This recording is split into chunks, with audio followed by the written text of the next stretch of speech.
बहुत समय पहले की बात है। एक राजा विक्रमादित्य अपने राज्य में राज करते थे। राजा का एक प्रिय हाथी था जो राजा को बेहद प्रिय था। उसका नाम था रामदास। राजा हर युद्ध में रामदास को जरूर साथ ले जाता। रामदास भी युद्ध में अपने कौशल्य से शत्रुओं पर टूट पड़ता। राजा ने इसी प्रकार से सभी युद्ध जीते। धीरे धीरे समय बीता और समय के साथ रामदास बूढ़ा हो चला और अब राजा उसे युद्ध में नहीं ले जाते। बूढ़ा रामदास एक दिन विचरण करते हुए दूर निकल गया। प्यास लगने पर वह नदी में जल पीने की इच्छा से उतर गया।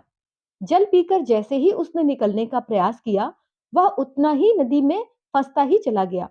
बूढ़े रामदास ने बहुत प्रयास किया, किंतु वह नदी से बाहर न आ सका। अब सहायता के लिए वह जोर जोर से चिंघाड़ने लगा। शीघ्र ही राजा के सैनिक उसकी मदद के लिए पहुंच गए।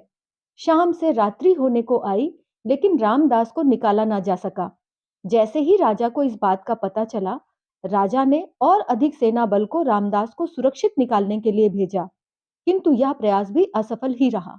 तब राजा ने मंत्री को बुलाया और इस समस्या का समाधान निकालने को कहा। मंत्री बोला, महाराज, आप बिल्कुल भी चिंता ना करें।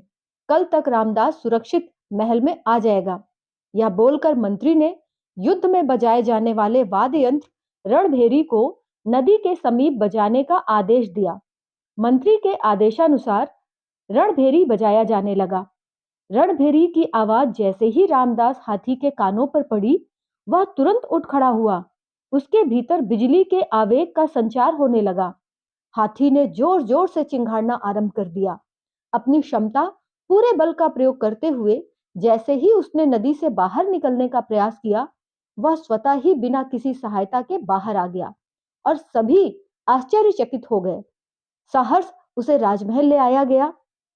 तो साथियों, ऐसा ही हमारे जीवन में भी होता है। सामान्य परिस्थितियों में हमारी क्षमताएं भी सामान्य रहती हैं, लेकिन जब कोई विषम परिस्थिति आती है, तो हम अपने भीतर एक नए और मजबूत व्यक्ति को जन्म देते हैं। इसलिए हमें जीवन की हर चुनौती को एक अवसर समझना चाहिए और डटकर उसका मुकाबला करना चाहिए।